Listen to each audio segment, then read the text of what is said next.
Bonjour à tous et bienvenue pour le débat des listes qui clôture ces 2 très belles semaines de campagne. Le concept est très simple, donc les présidents des bureaux de chaque liste vont s'affronter en répondant aux questions des présidents des bureaux de l'AE actuels.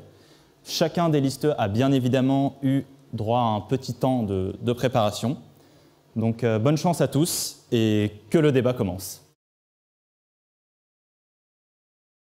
On commence immédiatement le premier débat avec nos 2 candidats pour le BDS. Donc Florian, de la liste Cassette, on rembobine l'histoire, se mesurera à Alexandre, de la liste Cassette Nord-Royal.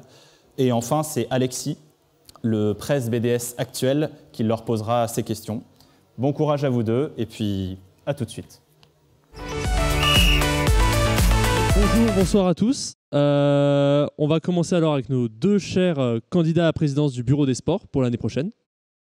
Donc, on va avoir 2 petites questions qu'ils ont préparées avant et une question où ils vont devoir improviser. Et on va terminer par un petit défi qu'on leur a préparé pour aujourd'hui. Donc, première question. Non, on va d'abord décider qui commence à répondre en premier. Ça va se décider sur un Shifumi. Vous êtes prêts, les gars? C'est parti. Ouais, vas-y.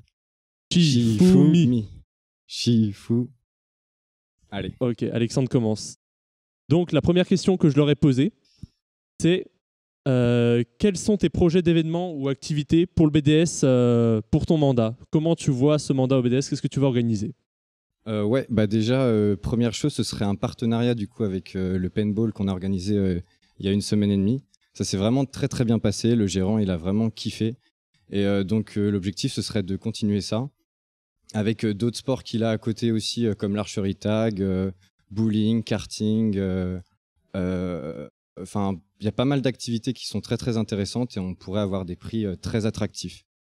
L'objectif aussi, ce serait aussi de redynamiser certains clubs de sport, notamment par exemple Tir 7 Boules. Je sais qu'on a organisé un tournoi de pétanque pendant les campagnes de Cassette Nord-Royal. Ça a fait venir beaucoup de monde. Les gens, ils sont vraiment très attirés par ça. Donc si on pouvait organiser ça 1 fois par semaine ou 1 fois toutes les 2 semaines, ça pourrait être très très intéressant. Faudrait voir avec eux, mais voilà, pas se dire il y a la limite, il y a les contraintes du Covid, on peut plus rien faire. Si on peut plus le faire à l'N7, même quitte à l'organiser à côté du Grand Rond par exemple, enfin, il y a plein d'endroits pour faire des pétanques qui sont sympas sur Toulouse, donc voilà. Un autre projet aussi assez fou qui concerne la Coupe du Monde du coup de rugby en 2023.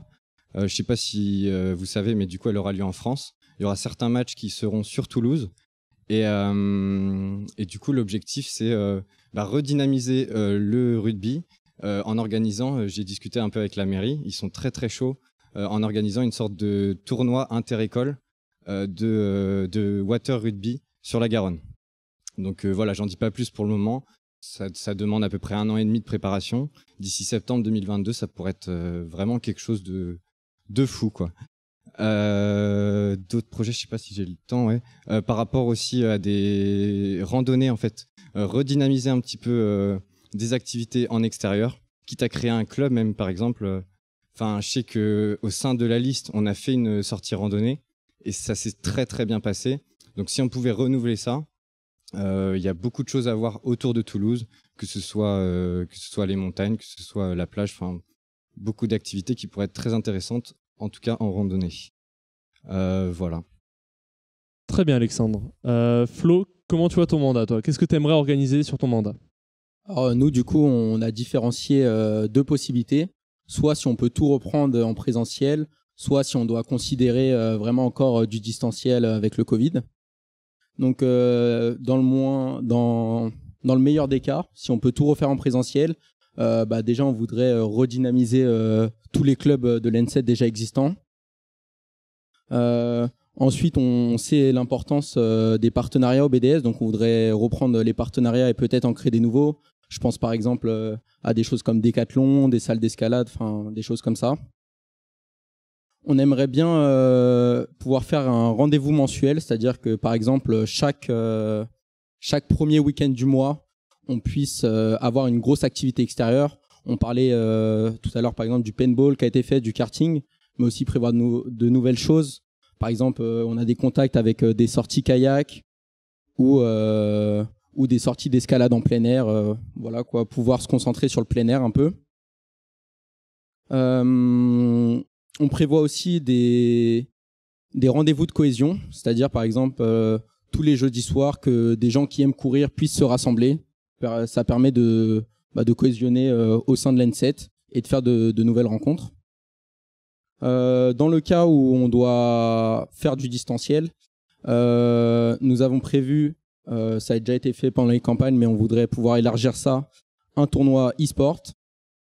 Il y a aussi la possibilité d'utiliser Zoom pour faire des Zooms, des rendez-vous de sport. Donc si les gens accrochent, pouvoir peut-être faire ça toutes les semaines, que ce soit un rendez-vous où on fait du sport tous ensemble. Et la possibilité pour tous les étudiants l'année prochaine de faire un suivi, c'est-à-dire que tous ceux qui le souhaitent puissent être conseillés au niveau nutritionnel et au niveau du sport pour atteindre leurs objectifs. Donc voilà. Très bien. Je trouve ça très bien que tous les deux vous ayez pensé au club sportif de l'N7 parce que malheureusement vous n'avez pas eu l'occasion, à ce qui me semble, de faire rien qu'une séance avec eux. Et je trouve ça très bien que tous les deux vous y ayez pensé et ça me fait plaisir. Seconde question que vous avez pu préparer. Alexandre, tu vas commencer du coup. Comment comptes-tu faire participer les membres des deux listes dans l'organisation des événements du BDS? Parce que c'est compliqué de fusionner souvent deux listes. Comment tu comptes faire cohésionner ton bureau et faire participer tout le monde de manière à peu près équitable? Moi, je me fais aucun souci vraiment par rapport à ça. Je sais qu'en tout cas, à Cassetno, ça s'est très très bien passé pendant les campagnes. Les gens, ils sont vraiment motivés. Il y a beaucoup de gens impliqués. Ils sont déter comme le chiffre, tu connais.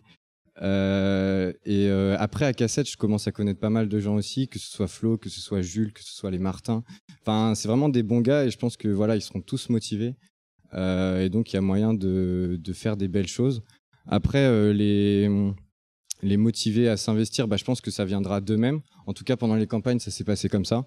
Et ça s'est très très bien géré. Moi, je suis pas du tout du genre dictateur. Je suis plutôt à l'écoute, je suis plutôt à proposer des choses et puis les gens disent moi je veux le faire et voilà, c'est parti. Plutôt que d'imposer aux gens quoi faire, quoi. Voilà. D'accord. Et du coup, c'est peut-être pour ça que tu aurais mis ce petit bandeau sur le front là? Ouais, le bandeau. Le bandeau, c'est pour représenter. Mon cœur reste pour Cassetno, bien sûr, mais le bandeau, c'est pour représenter la cohésion entre nos deux listes, parce que ça s'est vraiment très très bien passé pendant ces 2 semaines-là, pardon. Que ce soit les campagnes de Cassette ou de Cassetno Royal, vraiment, on a fait du super bon taf. Donc, j'ai pas du tout de doute sur la relève. Ça va très très bien se passer. Et concernant le BDS, que ce soit toi, Flo ou moi, à mon avis, y a aucun. Enfin, on a les mêmes idées. Je pense, on est des très bons potes en plus. Donc voilà, je pense que ça va très très bien se passer. C'est juste une histoire de celui qui est la plus grosse pour voir qui est le presse, quoi. Mais c'est tout. Écoute, c'est bien tenté d'essayer d'amadouer tout le monde avec un message de Bidounours, mais très bien tenté le bandeau. Ok. Flo, du coup, toi, comment tu vois essayer de faire comment tu comptes faire cohésionner tes deux listes? Comment tu veux vraiment les faire fonctionner ensemble? Alors, déjà, moi, tout comme Alexandre, je suis assez confiant sur la fusion. Je pense qu'au BDS, on est vraiment réunis autour de valeurs communes.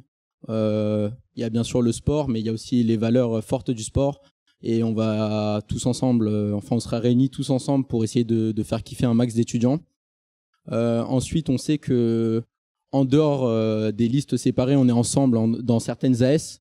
Donc parfois, des membres de listes opposées, on est dans les mêmes équipes de sport. Donc ça permet de vite faire cohésionner. Comme il disait, on est beaucoup dans les deux listes à assez bien se connaître maintenant.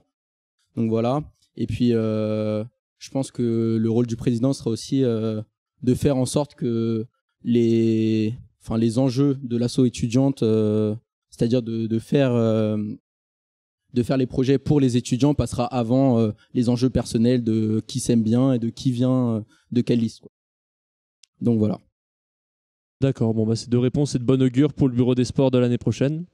Donc maintenant, question suivante que vous n'avez pas eu à préparer, que vous allez découvrir maintenant et à laquelle vous allez devoir répondre en direct. Vous allez me refaire un Shifumi pour savoir qui commence. Parce que c'est quand même dur d'improviser. Shifumi. Arrête de faire la pierre. Alors, Alexandre, tu vas devoir improviser. Justement, c'est une question sur l'improvisation sur l'organisation des événements. Imaginons, tu organises un tournoi, tu as 10 équipes, et au moment où ça doit commencer, tu te rends compte qu'il y a 4 équipes qui ne sont pas venues. Comment tu répartis les tâches pour tout réorganiser? C'est une petite référence à ce qui s'était passé à Walibi notamment. Après... honnêtement, il y a 10 équipes au début, et est-ce que les gens ont payé par exemple? Ils ont payé, mais ils ne sont pas venus. Du coup, tu as 4 équipes, tu dois organiser tous les matchs, les remises de prix. Je pense que c'est faisable. Faire un tableau avec 6 équipes alors qu'au début il y en avait 10, à mon avis, ça se fait assez rapidement. Ça peut se gérer. Non, t'as pas l'air d'accord avec moi là, mais... Je ne dirais rien, mais la pratique n'est pas aussi simple. C'est surtout comment tu vas répartir les tâches qui est important. En tout cas, nous, par exemple, pendant le tournoi multisport, au début, on avait 5 équipes. Il y en a une qui n'est pas venue, qui a pas donné de nouvelles, alors que j'allais les chercher, les gens, je leur envoyais des messages et ils n'ont jamais répondu. Et on a fait avec, et puis on a improvisé sur le tas. Il y a Tom qui a fait un super tableau pour distribuer les équipes, qui jouait contre qui, etc. Et puis voilà, honnêtement, ça s'est très très bien passé. Je sais pas si j'ai quelque chose à dire de plus par rapport à ça. D'accord, non, mais si ça n'a pas l'air d'inquiéter, et si vous avez l'air d'avoir déjà géré ça, c'est une réponse en soi. Flo, toi, tu verrais ça comment? Comment tu redistribuerais les tâches pour ce que serait un petit peu la panique sur le coup peut-être? Alors déjà, on sait que quand des gens viennent pas, ça énerve vite les organisateurs. Donc déjà, ah bon c'est pas faux. Donc déjà, il faut faire en sorte que tout le monde reste calme et qu'on puisse être efficace. Ouais. Je pense qu'il faut directement motiver quelqu'un pour refaire les poules ou refaire le tableau de qui va rencontrer qui. Une fois que ça sera fait, ça permettra de bien calmer les gens. Et je pense que le plus difficile dans ces cas-là, c'est si on avait organisé un tournoi par niveau, par exemple, et que des équipes de différents niveaux disparaissent, de garder un événement où des équipes de même niveau s'affrontent pour que ce soit plaisant pour tout le monde, c'est un peu le plus difficile. Donc pour ça, il faut des gens qui connaissent assez bien les gens qui viennent pour pouvoir bien les répartir entre eux. Mais sinon, moi aussi, tout comme Alexandre, je pense que des poules, ça se refait assez vite et des matchs, ça se refait assez vite. Et je pense qu'il n'y a pas non plus à stresser trop. Ok, très bien. Non mais c'est vrai, ouais. Regardez vos spams sur Messenger quand vous vous inscrivez à des shotguns et tout là. C'est énervant les gens qui répondent pas. Vous aurez l'occasion d'expérimenter ça plus tard. Bon, on va peut-être passer au défi maintenant. Bon, notre cher Alexandre a eu la bonne idée de se blesser pendant les campagnes cassettes. Au moins, il a donné du sien. Ouais, merci Flo. D'ailleurs, en vrai, il s'est bien occupé de moi parce qu'au foil, du coup, je me suis fait cette entorse-là. Et c'est lui qui m'a porté jusqu'à l'ambulance. Et c'est à ce moment-là que je me suis dit qu'il ferait un très bon vice-président. Comme vous pouvez le voir, le BDS, c'est que de l'amour. Que de l'amour. Et du coup, étant donné qu'il n'a pas de cheville, ils ne pourront pas faire de pompe. Mais ils ont des bras. Donc, on va leur faire un bras de fer. C'est simple, c'est débile, c'est BDS. Je suis gaucher, par contre. Alors là, on va devoir négocier, peut-être. Pourquoi? Il est gaucher, je suis droitier. Vous allez faire 2 matchs, un par bras. Sinon, Shifumi, et puis celui qui gagne, il choisit. On va faire les 2 bras, je pense. C'est chaud. Ouais. Je vais mettre un petit peu de gel. On commence par quoi? Qu'est-ce qui vous tente? Bras droit, un petit coup de gel. On reste Covid.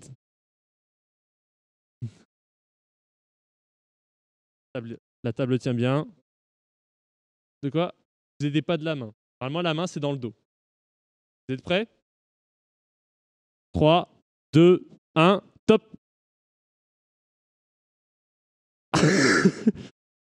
Victoire de Florian pour le bras droit.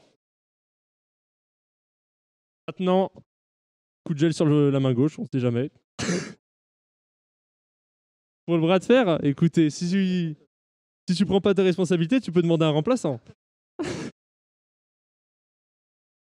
êtes prêts? Main dans le dos. 3, 2, 1, top. Allez, là c'est plus serré, c'est beau. Ça casse pas le poignet, mais allié droit, juste au biceps, c'est beau là. Allez. Donnez tout les gars. Cassez pas le poignet, restez ça beau au niveau du biceps. Allez.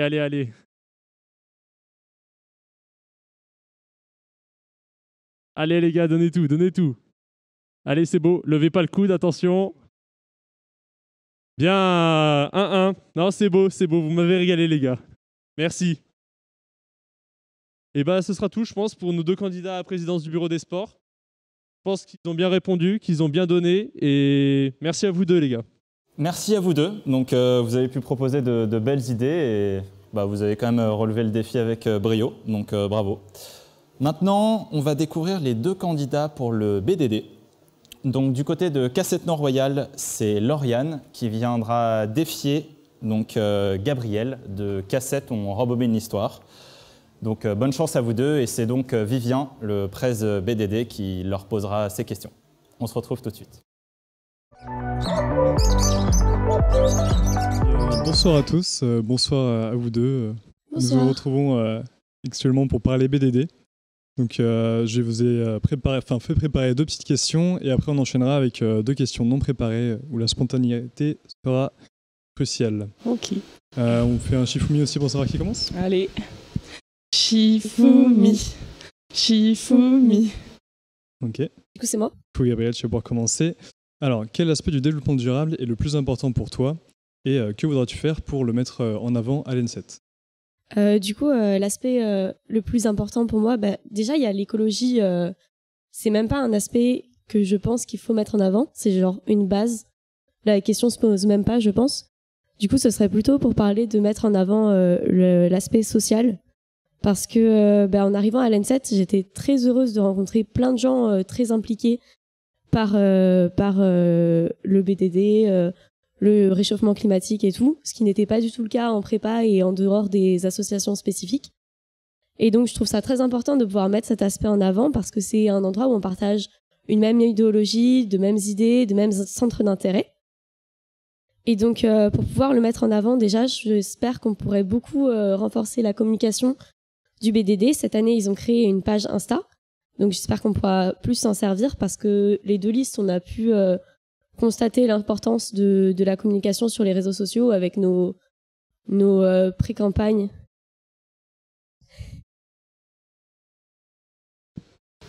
Comme ça, du coup ? Ok, c'est vrai que c'est plus fort comme ça. Désolé. Petite larme. Ok, c'est bon du coup ? Ok. Donc bonjour à vous, bonjour à tout le monde. Nous sommes là pour parler BDD, donc on va sans plus attendre, on va répartir un peu les questions de façon équitable. Donc d'abord tu vas commencer Gabriel. Et sur la question, quel aspect du développement durable est le plus important selon toi et comment tu veux mettre ça en avant à l'ENSET ? Du coup, pour moi, l'aspect le plus important du développement durable, c'est bien sûr l'écologie parce que c'est la raison pour laquelle on est là, on défend ce qu'on fait et tout. Mais c'est même pas une question qui se pose parce que je pense que c'est une base qu'on doit mettre en avant dans tous les cas. Donc ce serait plutôt se concentrer sur l'aspect social du développement durable parce qu'en rentrant à l'ENSET, j'étais très heureuse de rencontrer plein de gens très intéressés par le sujet, très impliqués dans le développement durable et tout. Et du coup, je pense que c'est important de pouvoir mettre ça en avant. Déjà par les réseaux sociaux, cette année, le BDD a créé une page Instagram. Donc je pense qu'on pourra beaucoup s'en servir. On a pu constater avec nos débuts de campagne en distanciel, enfin nos pré-campagnes en distanciel, l'importance des réseaux sociaux et tout ce qu'on pouvait y faire. Donc je pense qu'on pourrait vraiment développer quelque chose là-dessus. On a plein de projets à l'équipe BDD de Cassette qu'on pourra développer avec celle de Cassette No. J'ai très hâte qu'on soit réunis. Et un de nos gros projets qui nous tient très à cœur et qui pourrait, j'espère, réunir beaucoup les gens de l'école, ce serait installer un lombricomposteur dans le Soubou et avec l'engrais créé, préparer un potager. Bon, si l'administration veut bien, en haut de la tour radio. Sinon, on trouvera un autre lieu, mais ce serait très cool de pouvoir faire ça. De peut-être créer ce serait carrément un nouveau club ou bien juste un sous-club du BDD. Enfin, je sais pas trop encore les modalités, mais je pense que ça pourrait être quelque chose qu'on pourrait beaucoup développer. Du coup, voilà, c'est essentiellement l'aspect social. Et puis, bon, bien sûr, il y a l'aspect économique qu'on essaie de mettre en avant. C'est pas celui où je suis la plus experte, mais c'est quelque chose qu'on travaille quand même, je pense, avec les éco-box qui permettent de faire travailler un circuit court. On espère aussi pouvoir mettre en place un service d'épicerie fine en vrac. Et voilà. Bien. Merci beaucoup Gabriel pour tes réponses. Les meilleurs se souviendront de Jardi 7, le club de jardinage de N7. Et donc c'est ton tour Lauriane. Quel est l'aspect le plus important selon toi et comment le mettre en avant? Alors pour moi l'écologie donc c'est super important, mais je pense que le social y est extrêmement lié aussi et qu'à l'ENSET ça serait super bien qu'au niveau du BDD on arrive à lier les deux. Il y a déjà de très belles initiatives qui sont lancées par le BDD sur l'ENSET et à l'échelle de l'INP. Et c'est vrai que ces initiatives, j'aimerais bien les continuer, les améliorer avec la team BDD de Cassette No du coup. Et on a eu pas mal d'idées et je pense qu'on en partage assez avec la team Cassette. Et c'est vrai que donc il y a déjà pas mal de belles idées lancées, notamment à travers les clubs comme Ingénieurs Engagés qui ont fait des fresques du climat au début de l'année. Il y a donc le système des éco-box qui est très présent. Et il y a aussi certains clubs qui sont à nouveau pardon, excusez-moi. Il y a à nouveau certains clubs qui ont été repris par des 1A, donc je pense notamment à Clean 7 rue, on l'a repris avec un groupe de 1A. Et c'est vrai que ces dynamiques, j'aimerais fortement les poursuivre. Sur les éco-box, par exemple, j'aimerais bien mettre en place un système où les gens peuvent ramener leur boîte d'œufs d'une fois à l'autre, ou même le tote bag, faire une caution sur un tote bag, parce que c'est vrai que les sacs sont biodégradables au final, mais on ramène quand même toujours un sac pour le ramener. J'aimerais bien aussi, avec la team BDD, on a pensé à un stand fixe Emmaüs. Donc on l'a fait pendant notre semaine de campagne, ça a très bien marché, il y a plein de monde qui a ramené ses vêtements et ça allie aussi du coup le côté social comme on donne une seconde vie à des vieux vêtements et après on les redépose à Emmaüs et on a du coup vachement cette valeur sociale, écologique qui sont liées et je trouve que c'est super important. Et après, pour continuer et toucher plein de monde de personnes de l'ENSET, on pensait à faire plein d'activités. Donc on a pensé aux ruches, par exemple. Ça serait super cool de pouvoir en mettre sur le toit de l'ENSET. Je sais qu'il y en a sur le toit de la cave juste à côté. Donc ça a à voir avec l'administration. Et pareil, il y a un potager, des composts. Donc toujours à voir avec l'administration. Et si jamais eux, ils sont pas d'accord, pourquoi pas demander à la mairie de privatiser des composts sur les jardins de la mairie et ramener les déchets du rue, par exemple. Et aussi, on avait pensé à faire des clean walk ou de la pêche à l'élément. Je sais que ça a voulu se faire au tout début de l'année pendant l'intégration.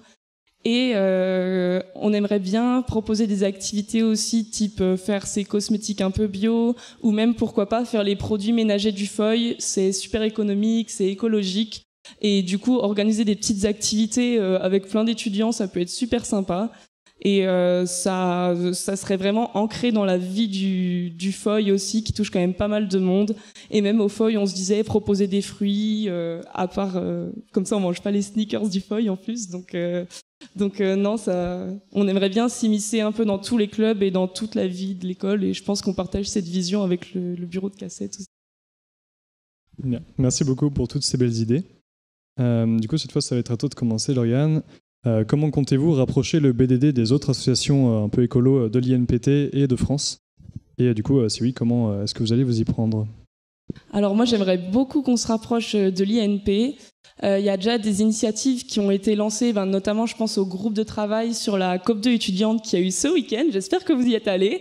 Ça se tenait sur Internet, donc Zoom, et c'était censé se tenir en présentiel à Grenoble.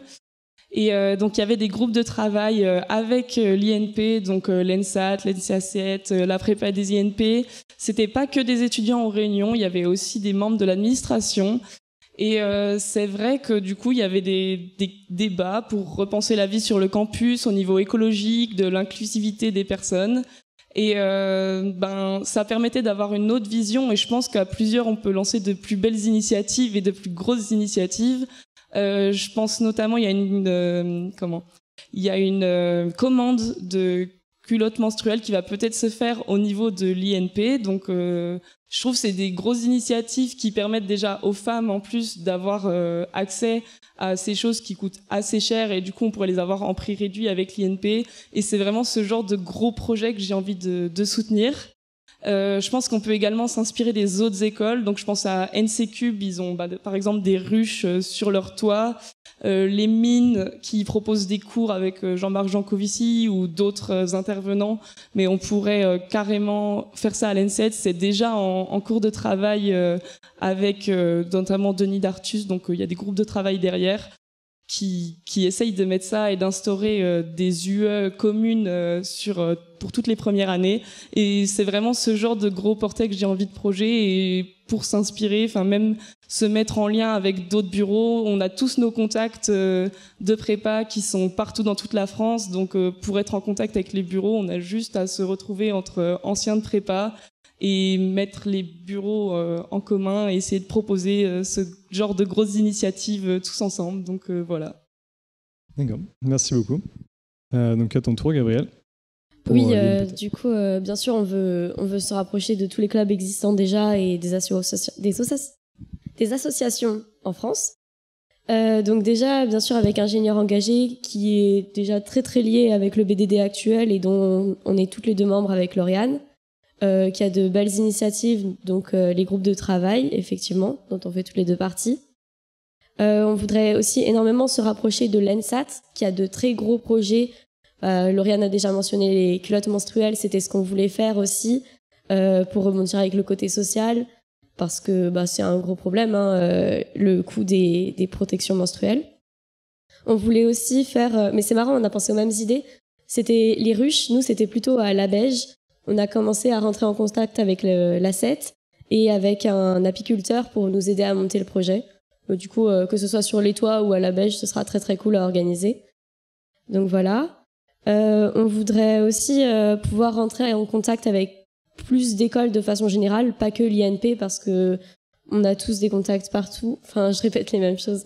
Mais pouvoir essayer d'organiser des gros sommets d'étudiants où on pourrait discuter de comment mieux sensibiliser, comment entrevoir les enjeux écologiques en tant qu'ingénieur, comment mieux intégrer ces notions dans nos cursus, comme ce qu'on fait déjà avec les groupes de travail. Donc toutes ces questions qu'on pourrait parler à plus grande échelle.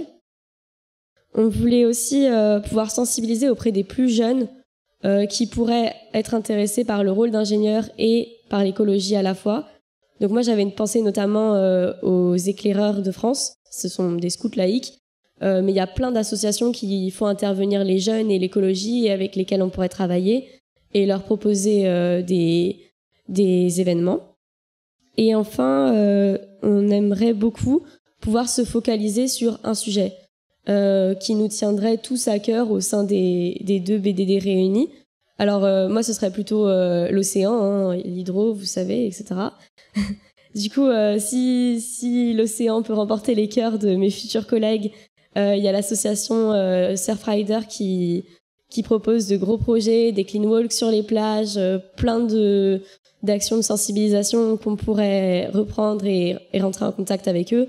Mais quoi que soit le sujet qu'on choisit et pour lequel on décide de s'investir, il y a plein d'associations en France qui pourraient nous aider.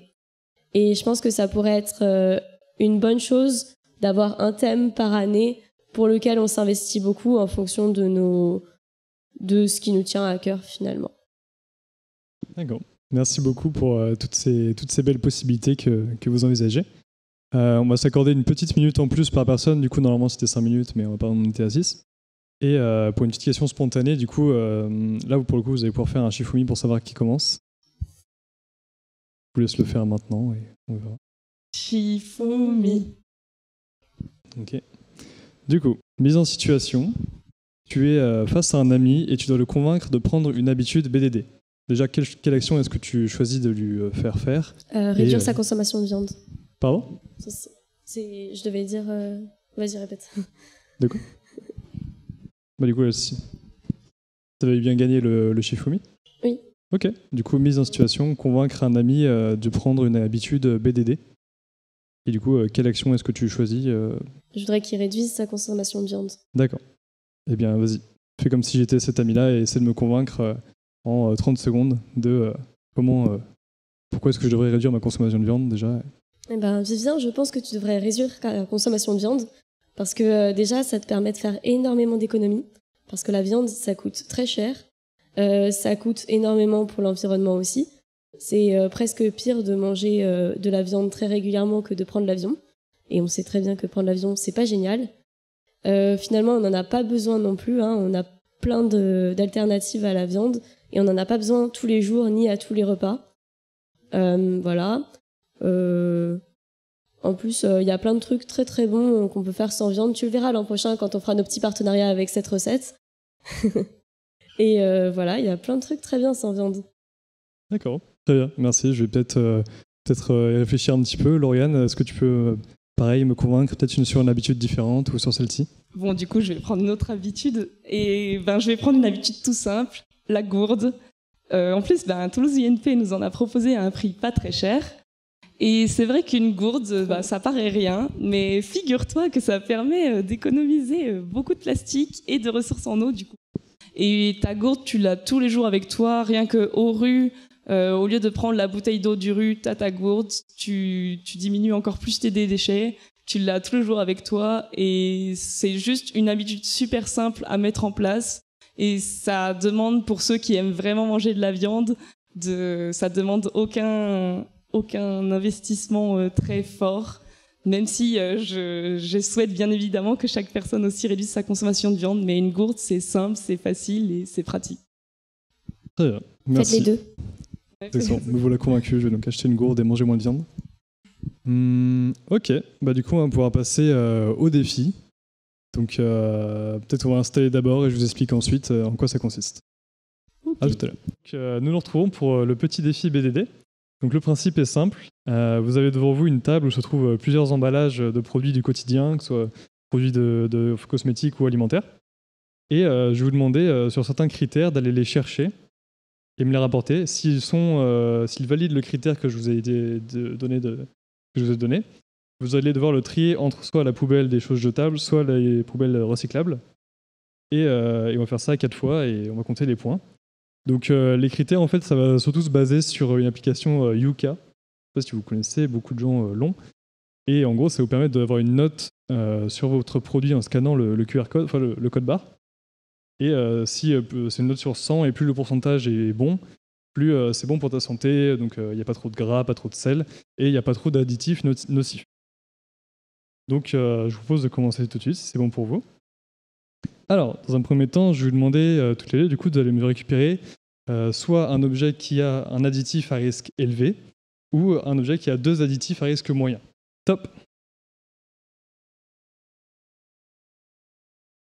Vous pouvez me les rapporter quand vous êtes sûr de vous. Ok, bim, c'est validé, donc tu vas pouvoir le trier. Et le chocolat, ce n'est pas bon. Cet objet ne présente pas d'additif à risque élevé ou moyen, donc tu vas pouvoir récupérer encore. Une deuxième chance. C'est compliqué. Même, parfois, il y a des choses qui ont des noms bizarres, mais qui ne sont pas forcément nocifs. Au pire, on va dire que le point revient à Lauriane. Ça part en débat BDD. Écoutez, on va recommencer un autre point. Lauriane. Regardez pas tout. Regardez. Du coup, non. La bonne réponse, c'était les gnocchis. Voilà, les gnocchis qui étaient en réalité avec des additifs, donc méfiez-vous des gnocchis Carrefour. Ok, du coup, les objets suivants, donc je vais vouloir chacune que vous me rapportiez 2 objets qui sont notés 100%. GEK, top.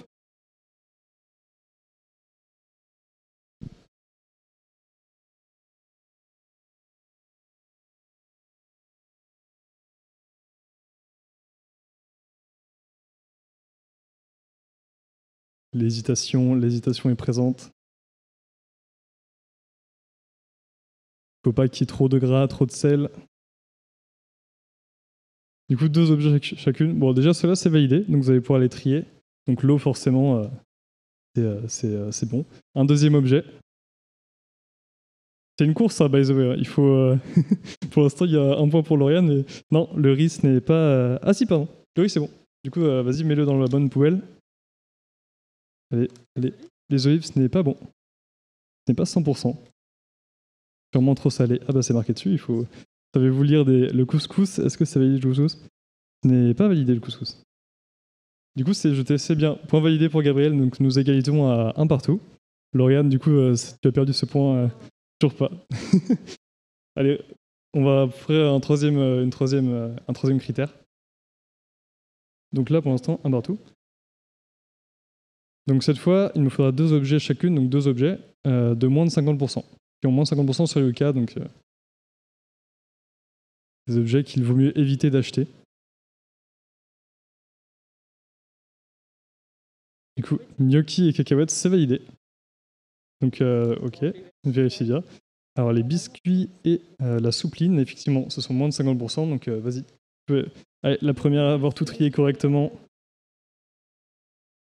Ça jette. Et ça jette. Point pour Lauriane, du coup. Mais merci, Gabriel. C'est bien trié également.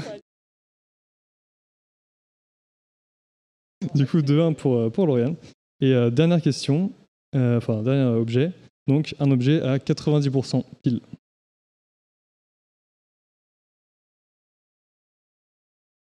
Non, les olives, c'est moins que 99%. Les mélanges gourmands, c'est validé, donc vas-y, tu peux le trier, et bien vu. Et le chocolat était à moins de 90%, c'est même 30%. Du coup, victoire pour Lauriane, mais bravo à vous deux. Voilà, du coup c'est tout pour ce BDD, ce défi BDD.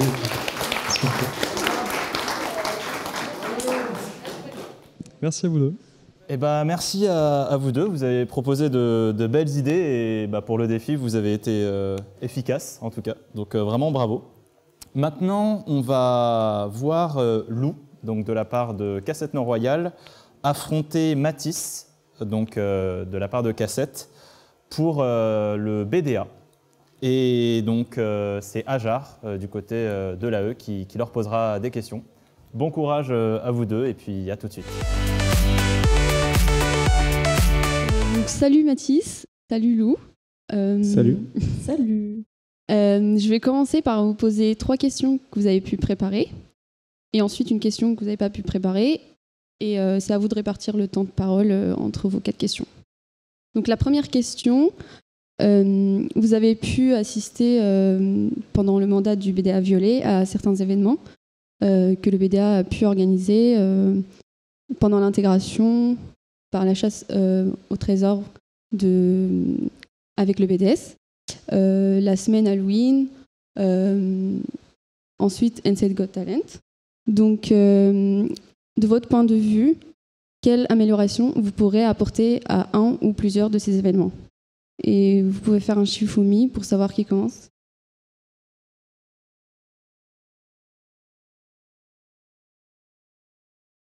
Donc c'est à toi, Mathis. Yes.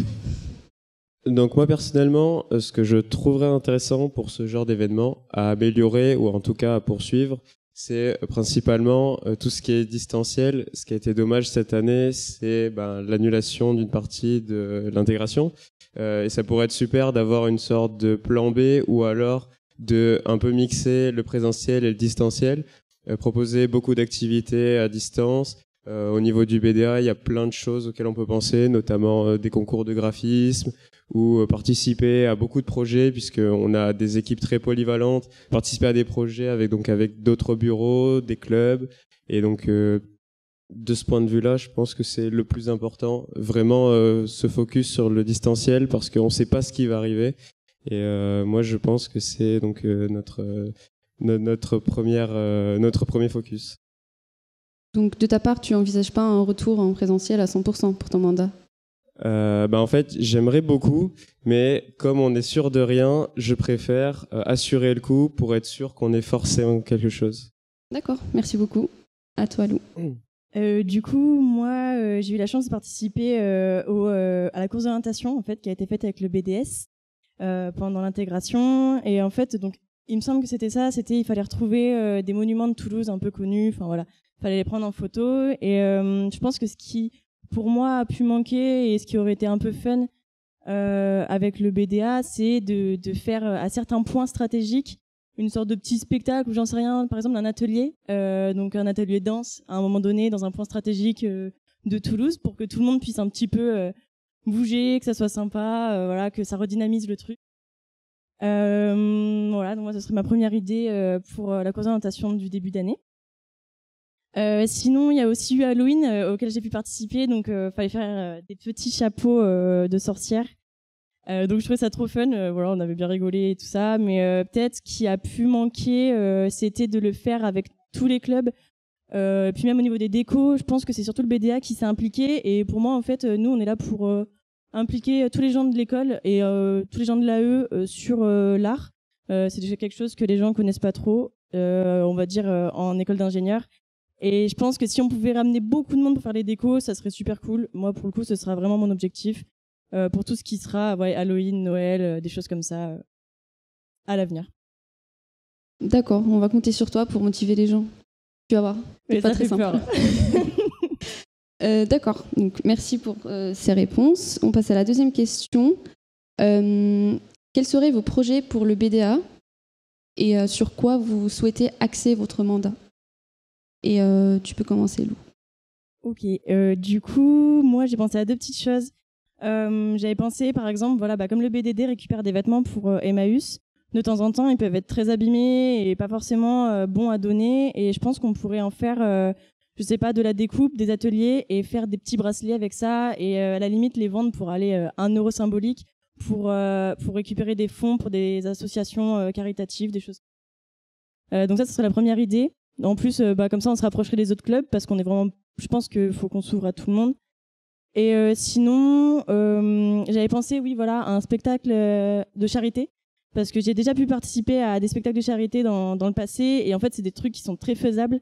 Et ça, j'aimerais le faire avec les autres écoles de l'INP. Donc, comme en plus, on a vu qu'il y avait beaucoup de talent grâce à N7 Got Talent ou des choses comme ça, on a plein de choses à faire. Et si on pouvait organiser un spectacle de charité pour l'année prochaine, avec tout le monde et récupérer des fonds et par exemple pour le Téléthon ou le cancer du sein, des choses comme ça, ça serait vraiment top. Enfin, un objectif un peu incroyable, mais si on peut le faire, ça serait dingue. D'accord, merci à toi Mathis. Alors personnellement, et je sais que c'est le cas de beaucoup de membres du BDA Cassette, lorsque je suis arrivé à l'N7, j'étais un peu surpris par le nombre de clubs et surtout le nombre de clubs artistiques. Et ce que je trouve super, c'est qu'il y a une énorme diversité de talents. Mais hélas, avec le Covid, beaucoup de clubs ont perdu un peu en activité et on aimerait beaucoup investir là-dedans. Donc, c'est-à-dire proposer à nos membres d'intégrer donc les équipes de ces clubs, organiser des événements avec ces clubs. Et on a beaucoup de monde dans l'équipe de Cassette, et ça c'est super intéressant, qui souhaiterait, par exemple, se proposer en tant que président, vice-président de ces clubs, grands comme petits, pour apporter de l'activité, rapprocher ces clubs du BDA et proposer des activités tous ensemble. Ensuite, nous aimerions beaucoup, comme l'a proposé Lou d'ailleurs, se rapprocher un peu des autres écoles, en tout cas des BDA, des autres écoles de l'INPT, et puis même pourquoi pas d'écoles qui sont en dehors de ce réseau. Et enfin, nous aimerions énormément proposer des formations BDA. Comme j'en parlais tout à l'heure, on a énormément de talents, que ce soit chez Cassette Nord-Royal et même en dehors. Et ce qui est super intéressant, c'est qu'en partageant nos savoirs à tout le monde par l'intermédiaire de formations, nous pourrions tous monter en compétences et aussi apporter nos compétences à plein de personnes en dehors du BDA pour qu'ils puissent participer, comme le disait Lou tout à l'heure, à des décors, à plein de choses à l'N7, qui soient du BDA ou pas. D'accord, merci beaucoup. On passe à la troisième question. Donc, en tant que presse BDA, tu es amené à organiser un grand événement de l'ampleur d'un festival musical, par exemple. Est-ce que tu préférerais faire participer des clubs ou des associations de l'INP ou te focaliser sur les clubs de l'N7 ? Et pourquoi ? Alors moi je pense personnellement qu'il faudrait globaliser un peu le projet. C'est un projet qui est très ambitieux dans le cas présent et personnellement je serais complètement pour proposer à d'autres écoles de l'INPT de participer avec nous ou même d'autres écoles de Toulouse, pourquoi pas. Je pense que comme on le disait tout à l'heure, on a une immense variété de talents, mais que en mettant en commun ceux de plusieurs écoles, on peut faire quelque chose de vraiment immense et surtout on peut faire plus d'événements. On peut se répartir les tâches d'une façon toute particulière pour proposer beaucoup de grands événements de ce type. Et du coup, moi, je suis complètement pour l'idée de se rapprocher des BDA, comme je le disais tout à l'heure, des autres écoles.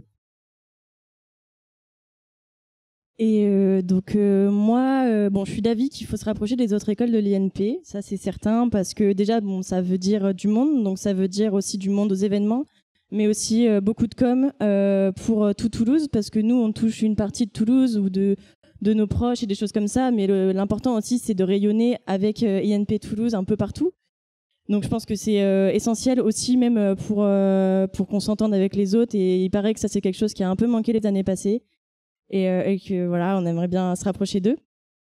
Après, je pense aussi que ça peut être sur des gros événements qu'on peut utiliser tout le monde. Mais on a quand même des clubs très très compétents et de temps en temps, voilà, j'ai bien envie aussi qu'on les mette en avant eux parce qu'ils ont des choses à montrer et si ils peuvent se faire remarquer un peu plus au niveau national, ce serait dingue. Mais c'est pas non plus en contradiction avec le faire avec les autres écoles. Donc moi vraiment avec les autres écoles, c'est ce que je privilégierais. Et voilà ce que j'ai à dire. Merci beaucoup à vous deux. On va passer à la question que vous n'avez pas pu préparer. Vous pouvez faire un Shifumi pour savoir qui commence. Donc tu choisis si tu commences ou si tu préfères que ce soit Lou. Allez, je vais commencer. D'accord. Donc, tu es président du BDA et lors de la formation de ton bureau, tu es face à 2 personnes qui se proposent pour le même poste, dont une personne qui ne se présentait pas de base pour le BDA. Donc, elle se présentait pour un autre bureau, mais il n'y a pas eu sa place et qui s'est retrouvée au BDA. Et une personne qui listait de base BDA. Que ferais-tu face à cette situation? Qui choisirais-tu et pourquoi? Alors, je pense que le fait qu'il ne soit pas initialement du BDA n'importe peu dans ma décision. Enfin, je trouve pas ça important dans le sens où ce qu'il faut regarder, je pense, c'est l'investissement, les idées que ces personnes ont. Et je pense que oui, c'est l'unique raison qui pourrait me faire décider laquelle des 2 personnes pourrait rester. Personnellement, je ne vois pas d'inconvénient à choisir quelqu'un qui de base était destiné à un autre bureau. Voilà, c'est tout.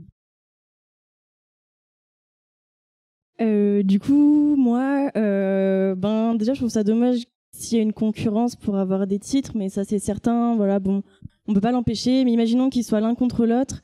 Je me dis, déjà, j'essaierai de leur parler à tous les 2 pour leur dire que, en fait, ce qui va compter pour le futur, par exemple, pour les futurs entretiens, parce que c'est ça aussi qui va être important, c'est surtout l'expérience. C'est pas dire j'ai été telle chose ou telle chose dans mon BDA, c'est dire j'ai fait telle action ou telle action. Et déjà, je vais essayer de leur dire un maximum que c'est cet investissement qui comptera et pas leur nom et pas leur titre.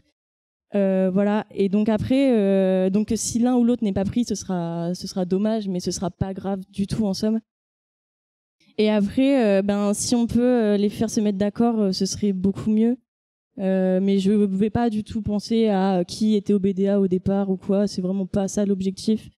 Voilà, moi, c'est vraiment essayer de s'entendre entre nous. Et voilà, ce serait bête qu'il y ait des vraies concurrences d'ailleurs. J'espère qu'il n'y en aura pas.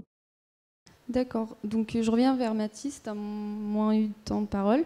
Pour te préciser un peu ce que j'attends de cette question. Donc, est-ce que tu ne penses pas qu'en privant cette personne qui voulait ce poste, mais qui n'était même pas motivée pour être au BDA, ça ne va pas la démotiver pour les événements du mandat? Tu ne penses pas que, justement, en n'étant pas au poste qu'elle souhaitait, elle serait moins motivée et qu'elle ne s'impliquerait pas du tout au BDA? Alors, tu parles de la personne qui souhaitait être dans un autre bureau et qui a fini au BDA. Moi, je dirais que ça fait un moment qu'on est ensemble, qu'on a fait des campagnes ensemble, qu'on a pu un peu voir les profils de tout le monde.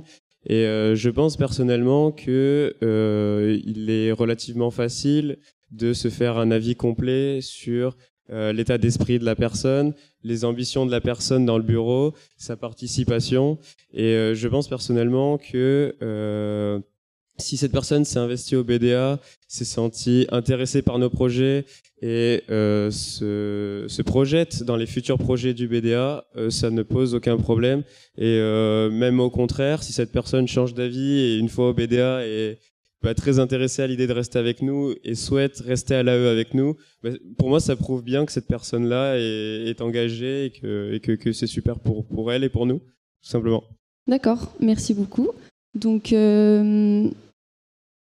quelque chose qu'il ne faut pas oublier, c'est que le BDA il est toujours violet. Donc, vous allez devoir affronter le BDA violet pour montrer votre mérite ainsi que votre cohésion. Et on expliquera le défi après l'installation du matériel. Donc, pour le défi BDA, on aura Lou et Mathis qui vont affronter Anastasia et moi en faisant un logo du BDA fusionné. Donc, vous allez devoir fusionner les deux logos de vos listes pour créer un logo BDA. La contrainte, c'est que l'un de vous sera les yeux bandés, donc, et l'autre devra le diriger et lui donner les instructions. Et vous aurez 1 minute de réflexion et 2 minutes pour faire votre logo. Donc, voilà. Et ensuite, ce sera à Fantin et Vivien de juger lequel des logos est le meilleur. Et bien sûr, ils seront neutres, donc ne vous inquiétez pas.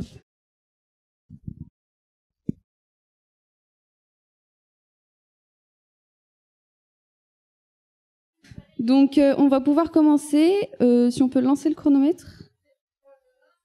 Top. Donc, vas-y, t'écris le. Là, tu es en dehors du cadre. Encore ouais, encore nickel. Encore Tu fais les pieds là? Tu montes. Tu montes. Ah, oh, c'est quoi? C'est fini? C'est fini. Aïe. Oh yes, on a gagné, je pense. Non, c'est fini. Donc, vous pouvez découvrir vos créations. T'es fière de toi? C'est parfait. Donc, c'est à Fantin et Vivien de choisir lequel est le meilleur. Donc, 3, 2, 1, et vous pointez celui que vous préférez le mieux. 3, 2, 1. Et victoire pour le BDA violet. Donc, merci aux presse. Et maintenant, ils pourront finir leur logo pour que vous puissiez le voir après. Merci beaucoup les listeux d'avoir participé à ce défi. On voit qu'il y a quand même des petites touches artistiques. Vous êtes améliorés par rapport au premier jugement. Bon, après, ça reste encore loin quand même du niveau technique à gauche. Mais vous aurez le temps de progresser pendant toute l'année. Donc c'est cool. Mais en tout cas, vous avez des beaux projets. Donc bonne chance. Et puis merci d'avoir répondu présent. Merci beaucoup. Et maintenant, le débat du bureau du foyer. Donc, c'est qui le plus vieux? Savoir qui parle en premier, mais on va changer à chaque question. C'est Dino? Non, je crois. T'as quel âge? On est de 99 tous les deux, je crois. Ouais, moi je suis né en juin. Ouais, donc c'est... Ok, c'est Dino. Bon, c'est Dino qui commence. Alors, Dino, je vais te demander comment toi tu vas gérer la réunification entre les deux listes au niveau du feuille. Ok. Jess, qu'on m'entend bien? Ouais. Du coup, moi, l'unification entre deux listes, déjà, je la ferai en totale concertation avec Charles, parce que voilà, malheureusement, je connais pas assez son feuille, et puis de toute façon, c'est lui le presse de Cassetno, donc il connaît les gens, il sait à qui faire confiance, et ça sera super important après l'unification, parce que on aura besoin d'avoir des gens en qui faire confiance. Donc c'est pour ça que je compte sur lui pour m'aiguiller sur qui prendre. Et pour moi, le plus important, c'est d'avoir aussi un feuille qui s'entend bien. Donc, voilà. Donc, s'il y a des personnes qui ont une sorte de guerre d'ego en fonction de qui a gagné, qui a perdu, pour moi, ça ne m'intéresse pas parce que voilà, ok, c'est marrant pendant les campagnes, on se taquine, etc. Mais après l'unification, il faudra des gens sérieux, des gens qui peuvent entretenir une bonne ambiance au feuille. Et donc, c'est le plus important pour moi aussi. Donc, c'est pour ça que je compte avec Charles trouver un bureau adéquat et trouver les gens les plus motivés pour tenir le feuille l'an prochain. Ok. Donc maintenant, Charles, toi, comment tu gères la réunification entre les deux listes? Alors déjà, je vais essayer de viser à faire un 50-50 au niveau des cassettes et Cassetno. Je vais surtout essayer de prendre les plus motivés et le faire en accord avec Dino, mais aussi avec les presses de liste. Ça, c'est super important. Je pense qu'il va falloir aussi donner un taf le plus adapté à chaque personne. Donc, il faut connaître la personne, connaître ses qualités, et on va essayer de faire en sorte que chaque personne ait le travail qu'il aimerait avoir, tout simplement. Pour ça, du coup, j'ai essayé de me rapprocher un peu de la liste de cassettes, mais je fais aussi confiance à Dino et à Flavien, puisqu'ils auront leur mot à dire là-dessus. Je pense que le maître mot de la réunification, ça sera la communication. Il va falloir discuter tous ensemble, essayer de parler avec les gens, connaître leurs intentions réelles.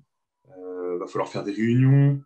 Donc, dans tous les cas, il va falloir éviter tout ce qui est animosité, le sentiment de supériorité en cas de victoire ou le sentiment de revanche en cas de défaite. De toute façon, ça servira à rien du tout d'avoir ce genre de comportement. On est là pour une seule et même chose. On est tous de l'N7 et on est là en fait pour relancer la vie du FOI. Donc, si on veut relancer la vie étudiante, il faut qu'on ait un seul et même but. C'est que ça se passe bien et qu'on s'entende et que chacun fasse un truc qui lui plaise dans le FOI. Ok, Voilà. super. Donc là, vous êtes à peu près à 1 minute 20 pour Charles et 1 minute pour Dino, sachant qu'il reste 7 minutes. Maintenant, petite question. Donc là, ça va être à Charles de répondre en premier. Donc, une mise en situation. On imagine qu'il est 14h au feuille. Petit clin d'œil, hein. Mais on imagine qu'il est 14h au feuille et par hasard, comme ça, il y a un étudiant alcoolisé qui vomit dans la cour du feuille devant quand même pas mal de personnes. Donc, 14h, c'est animé, machin, voilà. Comment tu réagis, Charles? Alors, déjà, il faut prendre en compte la situation. Bon, il est 14h, donc c'est sûrement un étudiant qui n'a pas bu dans le feuille, etc. D'un côté, ce n'est pas notre faute, mais je vais venir sur un point important après. Il y a aussi beaucoup de monde. Comme tu l'as dit, 14h, il y a forcément plein de gens qui sont là, c'est très animé. Donc, s'il y a beaucoup de monde, ça va nous empêcher de mettre la personne de côté discrètement, on va dire, pour après le gérer et le renvoyer tranquillement chez lui une fois qu'il aura plutôt décuvé. Donc, comme il y a beaucoup de monde, on est obligé de gérer ça et de ne pas le cacher. Comme ça se fait dans la cour du feuille, ça reste notre responsabilité, même si ce n'est pas lui qui a vu chez nous. Il est en PLS chez nous, donc on doit le gérer. Donc, je pense qu'il faut, dans l'ordre du plus important au moins important, il faut dans un premier temps une ou deux personnes qui s'occupent de lui, parce que l'humain d'abord. Ensuite, là-dessus, j'ai quand même pas mal réfléchi, mais je pense qu'il faut qu'il y ait quand même quelqu'un qui contacte les pompiers, parce que quelqu'un qui vomit, si c'est à cause de l'alcool, bien sûr, je s'est dit que c'était un étudiant alcoolisé, donc si c'est à cause de l'alcool, il peut être en PLS, donc risque de coma. Vu qu'il y a beaucoup de monde qui était là, il y a sûrement l'admin qui l'a vu, etc., on est obligé, je pense, d'appeler les pompiers, voire même d'appeler, je ne sais pas s'il y a une infirmerie à l'N7, on n'y est pas trop resté, je ne suis pas trop au courant, mais au moins mettre au courant l'administration de ce qui s'est passé, pour leur dire que ce n'était pas de notre faute, mais qu'on a géré le problème. Comme ça, il y a une transparence envers l'administration, envers l'école, on ne leur cache rien et c'est le mieux à faire. Et il faut aussi une personne qui va chercher à écarter les gens, parce que autour d'une personne qui est en PLS, c'est pas forcément agréable d'avoir beaucoup de monde. Et enfin, une personne qui va nettoyer au plus vite pour garder une image à peu près propre du foyer. Voilà. Ok, merci. Dino? Ok, du coup, nous, on n'a pas eu de problème d'alcool ou d'accident à ce niveau-là, mais c'est vrai qu'on a eu un accident pendant notre semaine de campagne, donc malheureusement, on a un peu une expérience par rapport à ça. Et déjà, la première chose, c'est qu'il y a du monde, il faut que tout le monde parte. Voilà. Les gens qui ne sont pas utiles par rapport à la personne qui est en train de vomir, qui est de mal, il faut qu'ils partent. Voilà. C'est pas un spectacle, donc il faut que les gens partent. Il faut regarder aussi dans quel état il est, parce que est-ce qu'il est conscient, est-ce qu'il n'est pas conscient, est-ce qu'il va peut-être nous claquer un coma dans les doigts, donc il faut faire attention à ça. Et donc il faut aussi que directement quelqu'un aille chercher le STI, donc voilà, pour au moins que ça soit carré au niveau de l'admin, et aussi voir éventuellement s'il faut contacter les pompiers, les urgences ou quelque chose comme ça, parce que on ne sait jamais, peut-être il va nous claquer un coma et là, ça peut devenir très dangereux. Aussi, regarder s'il n'y a pas d'autres gens dans le même état, parce que si lui, il est bourré et qu'il est en train de vomir, sûrement, il n'est pas tout seul. Donc, s'il y en a d'autres qui sont aussi à moitié arrachés, il faut aussi les trouver, il faut les récupérer, les faire se calmer, etc. Parce que s'il y a encore 10 personnes qui sont parties, qui sont aussi déchirées dans l'école, même si ce n'est pas forcément notre responsabilité, je pense que vu qu'on a vu les gens, on a vu qu'il y a eu un problème, c'est aussi à nous de faire attention, en tant que membre de l'EE, même au-delà de ça. Et donc voilà, pour moi, c'est ça le plus important, c'est voir si le mec va bien, faire le maximum pour qu'il lui arrive rien, contacter les personnes capables et compétentes et faire attention s'il n'y a pas d'autres personnes dans le même cas. Ok, merci.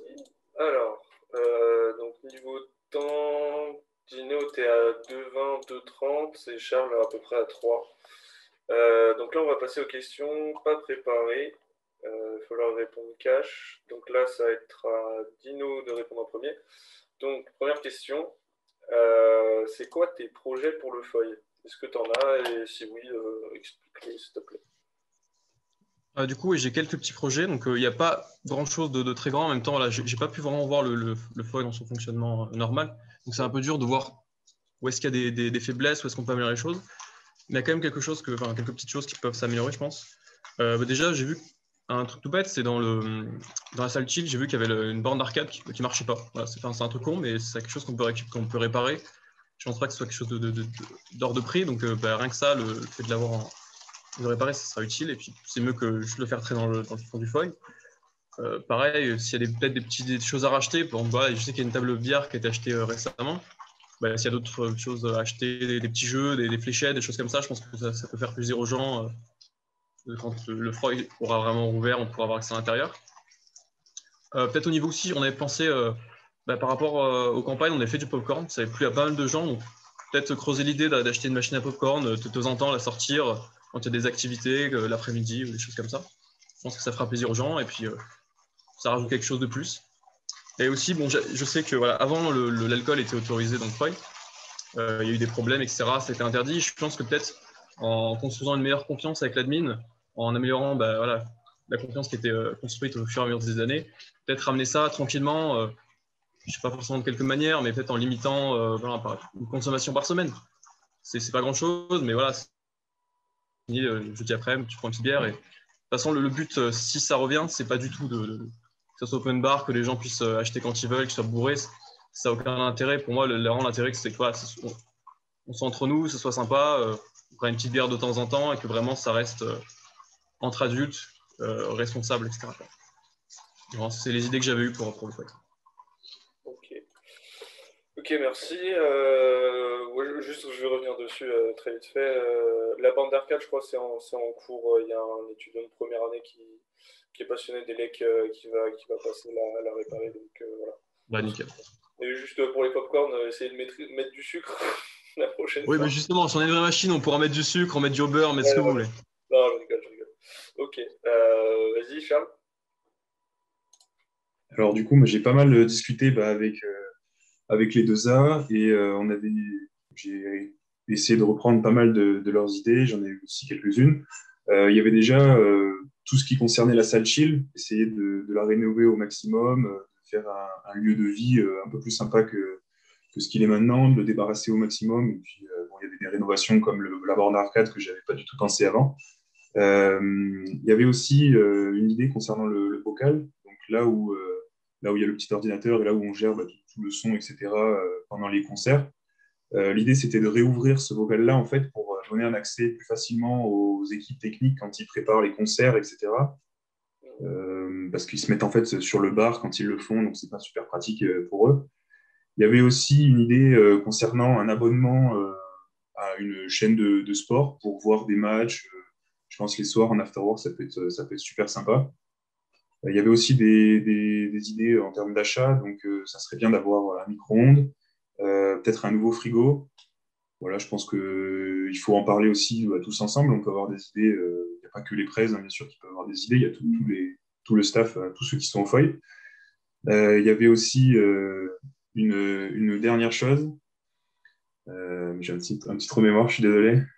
C'était...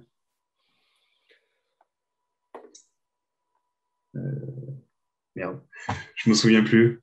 C'est pas grave, au pire, je vais retrouver. Mais ça, juste du coup, pour revenir par rapport à ce que tu as dit, le bocal, c'est pareil, c'est en cours, mais en gros, faut discuter, vous discuterez avec CAN7 et TVN7 par rapport à ça, et le STI, parce qu'en gros, ils savent pas s'ils veulent tout couper ou pas pour ouvrir ça. Et voilà, enfin, juste par rapport à ça.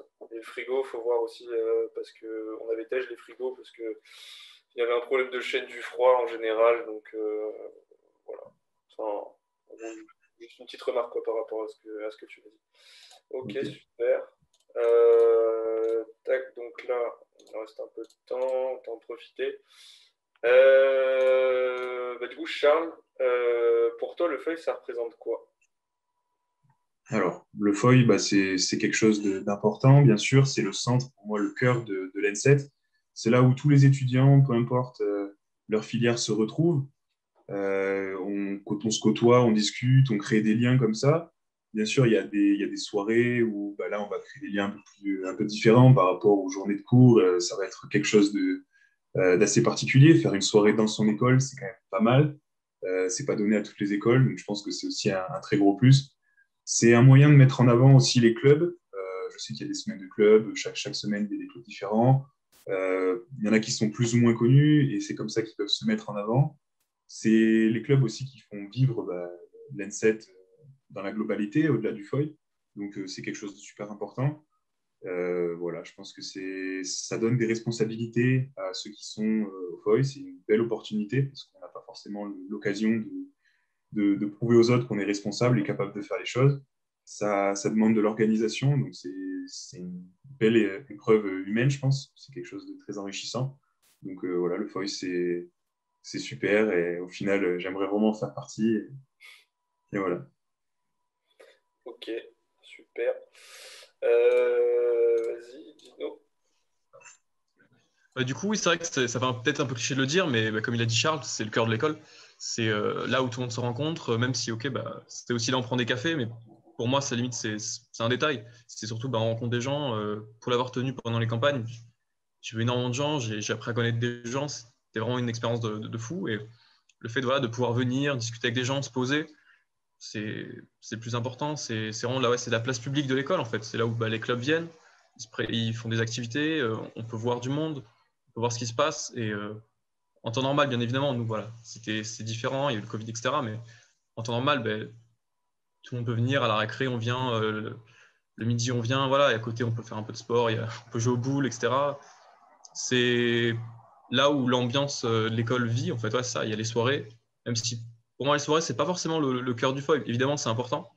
C'est un moment très important dans la vie du FOI, mais c'est pas forcément son cœur. Moi, son cœur, vraiment, c'est la bonne ambiance qu'il y a, c'est la vie de l'école. C'est ça, c'est pour que les gens puissent venir, se poser, discuter. Et c'est ce que ça représente. Et c'est aussi pour ça que je voulais aller au FOI, c'est pour ça que je voulais être très FOI, parce que j'ai envie de rendre la vie la plus belle pour les gens de l'ENSET. Voilà, s'il n'y a pas de FOI, on se fait chier. Et c'est vrai, hein, s'il n'y a pas de feuille, on ne peut pas discuter avec les collègues autour d'un café, on ne peut pas passer le midi à jouer au boule avec des potes, on va discuter, ouais, c'est bien, mais bon, il manquerait quelque chose, il manquerait voilà, ce petit plus qui est apporté par le feuille. Et voilà, pour moi, c'est tout ça le feuille. Ok, super. Bon, ouais, on est encore un peu large, on va dire, une petite minute chacun. Rapidement. Il y avait la question sur la soirée feuille aussi, je crois que tu nous avais posé. Ouais, mais ça, on n'est pas obligé de la faire. Mais par contre, par rapport à ça, enfin, je viens de penser à un truc. Imaginons que là, du coup, dès que vous êtes en mandat, il y a le contexte, il n'y a plus de Covid, entre guillemets. Genre, il y a comme avant. C'est quoi les premiers trucs que vous faites enfin, comment dire? Qu'est-ce que vous faites? C'est quoi votre premier projet? Qu'est-ce que vous voulez faire? Parce que bon, si vous me répondez, ouais, on fait une soirée feuille. Enfin, comment vous abordez la chose? Parce que, bon, je vous aiguille un peu, mais il faut prendre en compte que vous allez avoir des étudiants qui n'ont pas fait de grosses soirées, entre guillemets, depuis maintenant plus d'un an. Comment vous faites ça? Comment vous abordez la chose? Donc là, je crois que c'est à Dino. C'est à moi. Ouais. Ouais. Du coup, comment aborder la chose au niveau de la soirée? Pas juste du feuille ou... Au niveau du feuille, comment faire le truc? Tu passes d'un feuille, là il est ouvert, mais il n'est pas en pleine capacité, quoi, on va dire. Et du jour au lendemain, paf, t'as le feuille de libre, t'as toutes les opportunités que nous, on aurait eu, en fait. Ou que les 3A ont eu. Ouais. Ok, du coup, je pense que les soirées feuilles, c'est quelque chose d'important, mais ce ne serait pas la priorité que j'aurais. Parce que déjà, il faut mettre en place notre feuille, hein, parce qu'il y aura unification, il faut se mettre un peu en route, comment on va se gérer, comment on va organiser les choses. Le feuille va rouvrir, si on peut rouvrir l'intérieur, ça sera génial. Il va falloir faire revenir les gens, parce qu'il y a plein de gens en AA qui n'ont pas l'habitude de venir au feuille, forcément, parce que pour eux, c'est juste là, tu prends un café, et puis voilà. Donc, déjà, faire venir les gens, peut-être organiser des activités, on récré un peu comme pour les campagnes, en plus tranquille, parce qu'on n'aura pas forcément le temps, mais faire venir les gens au feuille, puis se rendre compte qu'il est là, qu'il est ouvert, qu'on peut venir quand on veut. Et ensuite, quand on sera en place, quand on sera sur les rails, qu'on sera bien organisé entre les deux listes, que notre feuille soit fonctionnelle, là, on pourra commencer à poser des questions déjà aux 2A, aux 3A, comment ça se passait les soirées, comment organiser ça.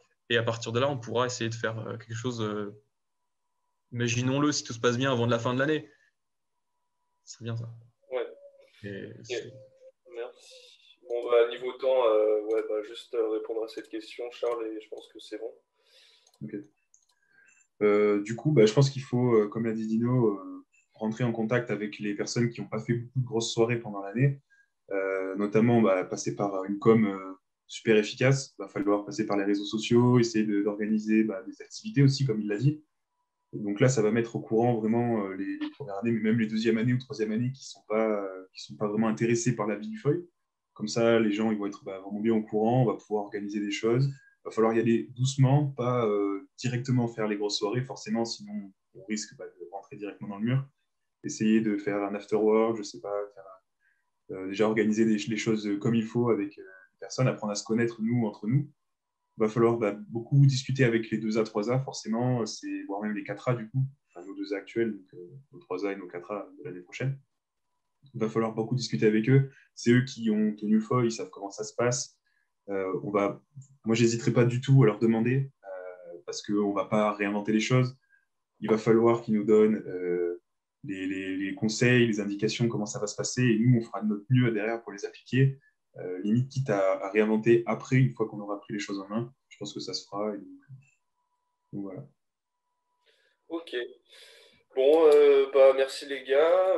Est-ce que vous avez, je sais pas, une dédicace, un mot de la fin? Là, c'est bon, on a fait le tour des questions. Puis niveau temps, là, je crois qu'on est grave large. Voilà, est-ce que vous avez un truc à dire à la fin, peut-être? Et après, je coupe l'enregistrement et après, on fera un débrief vite fait entre nous, si vous voulez. Vas-y, Dino, commence. Franchement, j'aimerais remercier tous les membres de la liste cassette, surtout ceux qui étaient au feuille. Parce je suis content de ce qu'on a fait. On a vraiment bien pu tenir le feuille pendant une semaine. Tout s'est bien passé, on s'est bien organisé. Et je suis content de tous ceux qui ont participé. Je les remercie encore une fois. Et je remercie aussi Cassette No pour avoir fait une très belle semaine de campagne avant nous aussi. De même, je vais remercier les deux listes, les deux bureaux feuille qui ont animé le feuille pendant 2 semaines. C'était super et ça nous a redonné un peu le goût de venir au feuille. J'aimerais aussi remercier les 2A du coup, qui ont quand même participé à nos activités, qui ont fait vivre tout ce qu'on avait mis en place. Et voilà, j'espère juste que ça va bien se passer, qu'on va pouvoir redonner un peu le sourire à tout l'N7. Ça serait super. Ok, super, merci les gars. Et puis, Donc on se retrouve déjà pour le dernier débat qui opposera les 2 candidats à la présidence du BDE. Donc du côté de Cassette, on rembobine l'histoire Flavien, et qui affrontera Walid donc de Cassette No Royal, et enfin Tiffaine qui pourra leur poser des questions, qui est donc la présidente du BDE. Bon courage à vous deux, et puis on se retrouve juste après.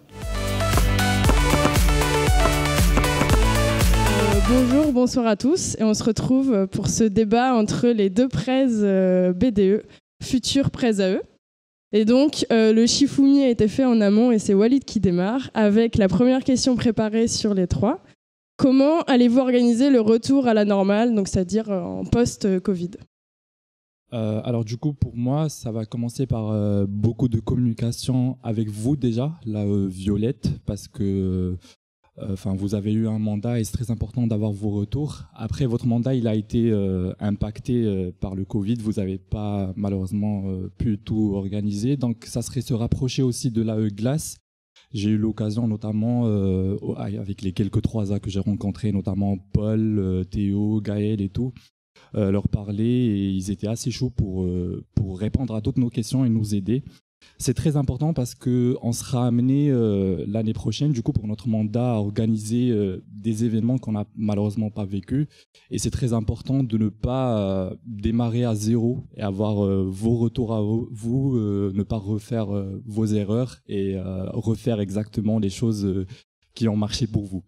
Après, moi, j'ai l'impression que tout le monde appréhende un peu ce retour à la réalité après 1 an où on n'a rien fait, malheureusement. Et pour moi, je vois les choses autrement, en mode ça peut être l'occasion d'en finir une fois pour toutes avec les petits incidents que vous avez dû gérer. Enfin, c'est pas que vous, c'est des petits trucs qui ne datent pas d'hier, hein, malheureusement.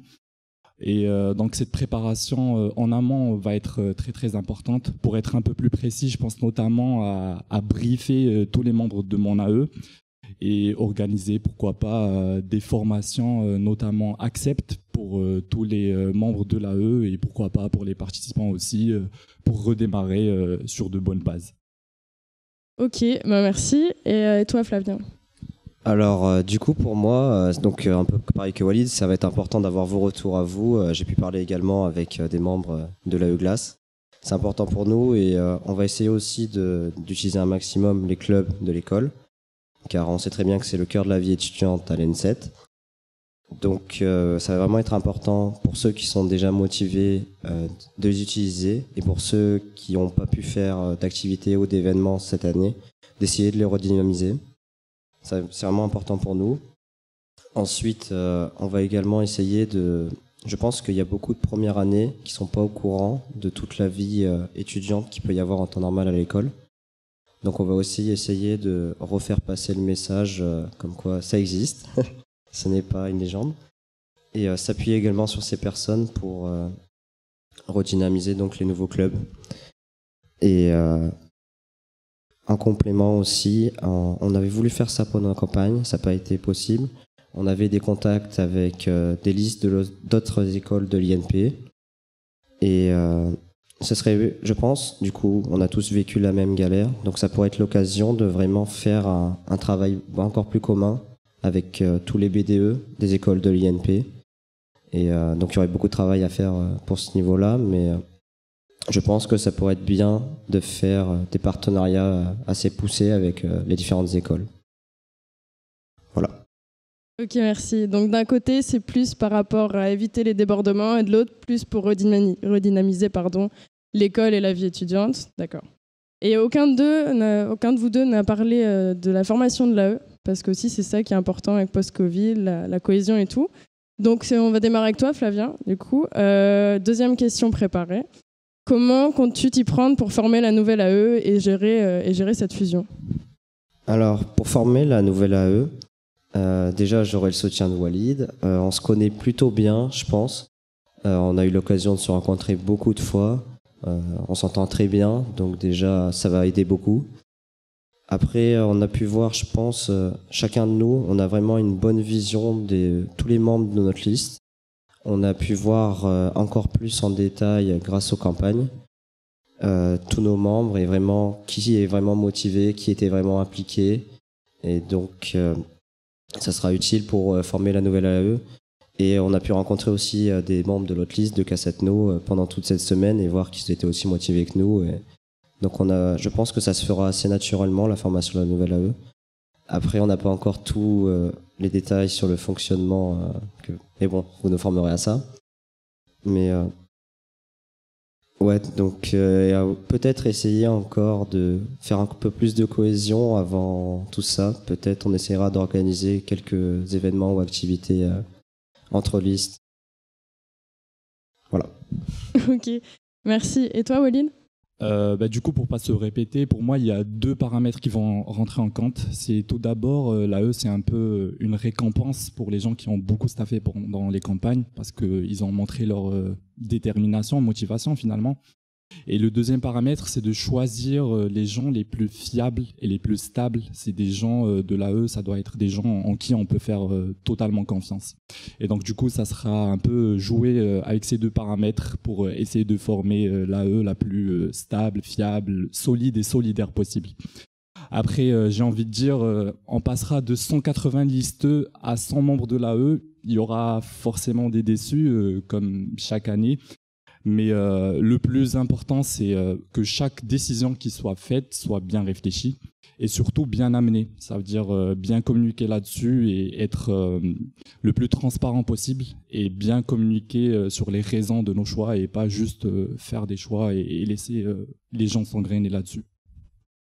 Si je peux ajouter, moi, en tout cas, personnellement, ça ne me dérangerait pas de prendre le membre le plus méritant, quelle que soit la liste en fait. Vraiment voir le travail qui a été fait par la personne et sa motivation pour un tel poste. Ok, merci pour ce point, parce que c'est vrai que vous ne l'avez pas trop abordé, l'implication de l'autre liste plutôt que la vôtre, parce que la fusion, finalement, c'est les deux listes. Et donc, c'est important aussi d'avoir un point de vue extérieur, de ne pas non plus être que focus sur ses membres. Et... Donc, ouais, c'est un bon point. Et tu m'as permis de faire une belle transition en parlant de communication. Mais bon, tu le sais, vu que tu connais la question qui arrive, c'est toi qui démarres. Et donc, comment améliorer la communication en interne et en externe en période Covid et non Covid? Parce que je pense que vous serez un petit peu des deux. Du coup, j'ai eu l'expérience de présider une liste de 90 membres. Je sais que la communication interne peut être assez délicate. D'ailleurs, j'ai eu des retours au début de notre liste que la communication n'était pas assez fluide. Et pour moi, la clé pour une très bonne communication, c'est tout simplement la cohésion. Et je sais que nous, au sein de notre liste, on a remédié à ça en désignant un Respo Cohésion. On avait eu un Respo Cohésion à un moment pour notre liste. On a organisé des petits événements entre nous, pour nous. Parce que vu que les campagnes ont été décalées, il y a eu un petit vide avant le début des campagnes. Donc on a fait ça, Respo Cohésion pour plus de cohésion. Ensuite, pour la communication externe, j'ai envie de dire que il n'y a pas de solution révolutionnaire si ce n'est un peu être plus présent sur les réseaux. Et surtout, le plus important, ça serait l'image qu'on véhicule nous en tant que AE, en tant que bureau AE et surtout le presse AE. Ça serait jouer là-dessus en mode avoir l'image de quelqu'un très ouvert, très à l'écoute. Et avec ces deux petits paramètres, ça va être assez fluide, assez rapide. Et il y a aussi pour la communication interne, du coup, comme pendant la semaine des campagnes, c'était un peu le rush, il y avait beaucoup d'infos qui passaient. Nous, on a opté pour un système qui a d'ailleurs très bien marché, j'ai eu des retours excellents là-dessus, c'est des représentants de bureau, ça veut dire des représentants BDS, BDA, machin. C'est-à-dire 3-4 personnes qui sont représentants, qui font des réunions régulièrement avec le bureau de la liste. Donc, en l'occurrence, là, ça sera le bureau de l'AE. Et ces personnes-là sont au courant de tout et ils peuvent guider les gens qui suivent pas trop et qui veulent revenir. Parce que le problème pour la communication, c'est les gens qui suivent pas tout le temps. Et à un moment, ils se disent je veux m'investir, mais je m'adresse à qui? Et du coup, ce système de représentants, il a été très, très efficace et j'ai eu de bons retours. Je crois qu'on va le reprendre pour l'AE. Ok, donc une bonne idée, une nouvelle idée de ton côté. Et toi, quelles sont tes idées? Alors, pour pas reprendre ce qu'il a dit et pour donner d'autres éléments, nous, la communication, ça avait été un peu plus dur au début, on se connaissait moins. Donc, c'est vrai qu'il y avait vraiment eu une phase où on a dû apprendre à se connaître pour ça. Et une fois que ça a été fait, je pense que c'est vraiment important ce serait bien d'essayer de prévoir les choses à l'avance et de faire une sorte de calendrier, que ça soit interne ou externe, pas forcément sur la même durée, mais par exemple en communication externe, si on peut faire un calendrier sur 2-3 semaines, je pense que ça aiderait beaucoup les gens à avoir une vision globale et ils peuvent à l'avance dire je vais aller là à tel événement, je vais faire telle activité, plus que si on prévient la veille ou quoi, c'est compliqué parfois dans ces éléments-là, que ça soit hors Covid ou avec le Covid, essayer de planifier un peu à l'avance, même si c'est pas simple du tout. Et ensuite, pour la communication interne, je pense aussi que ça pourrait être bien en dehors de période Covid. Je pense, nous on a manqué un peu ça, je pense, pouvoir faire plus de réunions en présentiel avec plus de monde. Donc au bout, par exemple, je pense que globalement les personnes sont plus motivées à venir dans un lieu au bout que dire juste venir à une réunion Zoom ou en ligne, quoi. Bon, c'est évidemment hors période Covid. Et pareil, je pense pour des gros événements type Olsey ou comme vous avez fait en début d'année pour l'intégration, ça peut être bien de faire des très grosses réunions au bout avec à chaque fois une filière, surtout pour les premières années en fait, parce que globalement les deuxième et troisième années, ils nous suivent plus facilement sur les réseaux sociaux, ils sont au courant de ce qui se passe. Donc plutôt pour les premières années, essayer de les réunir par filière, voilà, pour communiquer sur tout ça. Ok, merci beaucoup. Et donc maintenant, on passe aux questions non préparées. Donc comme c'est toi qui as démarré pour les préparer, on va démarrer avec Flavien. Et donc ma première question, ce serait si quelqu'un venait à vous rapporter une situation de harcèlement comment réagirais-tu? Donc harcèlement de n'importe quel type, simplement. Alors, pour une situation de harcèlement, franchement, c'est des choses qui sont très graves. On a eu la chance d'en avoir très peu pendant nos halos et nos campagnes. Ça s'est vraiment bien passé. Donc je pense que si ça devait arriver, et ça peut arriver à tout moment, c'est vraiment important déjà de réconforter la personne et de lui parler, de savoir qu'elle n'est pas toute seule et vraiment être avec elle, l'aider et lui apporter tout notre soutien.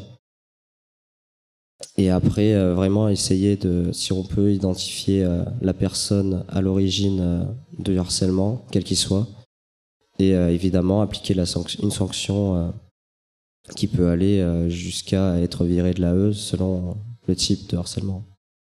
D'accord, ok, merci. Et toi, Walid? Du coup, tout ce qu'a dit Flavien, c'est du bon sens. Je vais essayer de ne pas me répéter. Et c'est bien d'évoquer ce point. Comme j'avais dit au début, des formations acceptent, ça s'avère nécessaire pour que ça soit pas juste le presse qui soit au courant de qu'est-ce qu'il faut faire pour des situations comme ça, mais à peu près tout le monde doit être apte à gérer des situations qui sont inacceptables, qui sont critiques comme ça. Je sais pas qui reprend l'association Accept, mais essayer de faire une grosse collaboration là-dessus avec eux pour que ça soit plus simple à gérer et plus fluide. C'est très vrai. Je suis d'accord. Eh ben nickel, si vous êtes d'accord. Et au sein de l'INP aussi, je vous le dis parce que vous l'avez pas mentionné, il existe une cellule prévue à cet effet. Et il faut savoir aussi bien rediriger les personnes vers des professionnels parce qu'il existe des situations où on n'est pas apte à gérer non plus, donc il ne faut pas tout prendre sur soi sous prétexte qu'on soit presse. Donc je tiens quand même à le dire aussi. Deuxième question très classique. Donc je commence avec toi, Walid. Serais-tu prêt à prendre le ou la presse de bureau de la liste d'en face au détriment du tien ou de la tienne? Du coup, dans ces situations-là, il faut vraiment laisser l'ego de côté. On a bien sûr une identité de liste, c'est normal. On a listé ensemble, on a fait une semaine ensemble. C'est vrai qu'on a on est solidaire et tout. Mais dans ces situations-là, on sait que pour former une AE, il faut faire les bons choix. Et donc, comme j'ai dit, laisser l'ego de côté. Et ma réponse, ça sera oui, je pourrais le faire. Après, avec les données que j'ai aujourd'hui, les presses qui se présentent aujourd'hui avec moi, je crois que tous les 4 ils sont assez légitimes. On les a élus au sein de notre liste, c'était pas pour rien, c'était d'énormes staffeurs. Ils ont pris un peu les devants pendant la semaine des campagnes, donc pour moi ils sont totalement légitimes. Donc ma réponse c'est oui, je peux le faire, mais cette année, si je suis élu président, je crois que je prendrai tous les presses de ma liste, non pas parce qu'ils ont été liste cassette non royale, mais parce que je juge vraiment qu'ils sont légitimes pour ce poste. D'accord, merci. Donc tu peux, mais tu veux pas, c'est ça? Pas je veux pas, mais je le ferai pas. Sûrement pas. Ok. Et toi, Flavien? Comme je l'ai dit tout à l'heure, je peux le faire également, parce que c'est vraiment important qu'il y ait des personnes responsables et adéquates pour la présidence de chaque bureau. Et un peu pareil, vraiment, pendant nos campagnes, ils ont été plusieurs à nous montrer vraiment leur capacité, que ce soit à organiser des activités, des événements, à gérer tout ça. Donc je rejoins un peu Walid, je sais que j'ai des très bons présidents et ça sera pas simple forcément peut-être de se mettre d'accord sur ce petit point, mais après on pourra faire des bureaux de présidence magnifiques entre les deux listes, je pense. C'est beau, vous êtes d'accord sur tout. Ok, petite dernière question bonus. Évitez de trop vous élargir parce que ça fait déjà un petit moment que vous papotez. Je crois que c'est avec toi que je démarre du coup. Qu'est-ce qu'un bon presse, donc BDE, presse AE, forcément vu que ça te concerne, qu'est-ce qu'un bon presse selon toi? Selon moi, un bon presse, il doit être capable d'écouter vraiment tout le monde, d'être capable de s'adapter, c'est-à-dire que on va prendre des décisions, mais c'est pas forcément les bonnes, on n'est pas parfait, loin de là. Donc faut être amené à parfois revenir sur certaines décisions et vraiment écouter les autres et se faire aider, surtout se faire aider par l'ensemble des autres membres de l'AE qui sont finalement là qui sont là pour nous aider et nous aider à prendre la bonne décision. Et il ne faut pas hésiter aussi en même temps à savoir s'imposer et vraiment donner une décision dans des moments critiques ou quoi. Il faut vraiment être capable de gérer ce genre de situation et savoir s'imposer. Ok, merci. Et toi, Walid? Du coup, oui, c'est sûr qu'être président de l'AE, c'est beaucoup de pouvoir et d'influence. Et il faut bien gérer ceci. Après, l'image de mon presse parfait, j'ai envie de dire, c'est exactement comme le presse de liste. C'est un peu quelqu'un comme un grand frère et l'AE sera sa petite famille. Pour moi, voilà, il faut être présent sur le terrain, être, comme je l'ai déjà mentionné, à l'écoute et véhiculer une image de quelqu'un de très ouvert, très ouvert aux critiques, qui est là sur le terrain, qui, son rôle c'est pas d'engueuler les gens, mais c'est de les porter, les porter vers l'avant. On se rappelle que, on fait de l'associatif, c'est pas une entreprise, on n'est pas gérante d'une entreprise, on n'est pas là pour casser les gens, pour les engueuler, un truc comme ça. Voilà, il faut qu'il soit quelqu'un qui veille à la cohésion de la liste, à la cohésion de l'AE, à ce que tous les membres de son AE soient écoutés, entendus, qu'ils soient à l'aise dans leur poste, dans leur fonction. Et puis voilà, il doit faire la différence entre les moments où il sera apte à faire des décisions tout seul, parce qu'il y a des moments où un presse de l'AE, en étant notamment le représentant légal de l'AE, il a tout simplement le droit de dire non, on ne fait pas ça. Et des fois, c'est pas à lui de décider, en fait, c'est une décision qui doit être collective. Et c'est très important de faire la différence entre ces deux moments. Le moment où il faut dire non et se faire respecter, et le moment où il faut laisser aux gens le choix de prendre des décisions. Ok, merci beaucoup. C'en est fini pour mes questions. Donc, sauf si vous avez un petit truc à rajouter, peut-être. Non. Ouais, je pense que le presse de l'AE doit être calme tout le temps. Voilà. Un peu à ton image, je pense. Ok, donc une ambiance assez serein et assez calme, vraiment dans toutes les situations. Ok, donc très chill. Je pense que même si intérieurement on est énervé, on ne doit pas forcément le laisser montrer. Ouais. Après, il y a des moments où faut. Ouais, donc faut pas non plus être tout le temps calme. C'est du bon sens. Il faut avoir tout le temps des décisions avec du recul sur l'instant même. C'est assez délicat. Il faut être pas très froid non plus, mais prendre des décisions avec du recul au moment donné. Voilà. Bon, je pense que c'est une question, on peut en parler pendant 1000 ans, mais on va s'arrêter là quand même parce que ça fait déjà 1000 ans. Du coup, merci à vous deux. C'est une très belle réponse. Et moi, c'est fini pour les questions du BDE. Et merci à vous d'avoir regardé ça. Et merci à vous deux.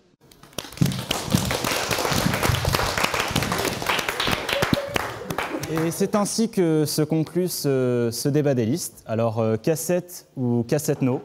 Donc, leur sort est à présent entre vos mains. Donc, choisissez bien. Mais en tout cas, je pense qu'on peut féliciter chaleureusement toutes les candidates et tous les candidats qui sont venus s'affronter ici. Et aussi tous les membres de l'AE qui sont venus leur poser des questions. Donc, vraiment, merci beaucoup. Et puis, je pense qu'on peut applaudir.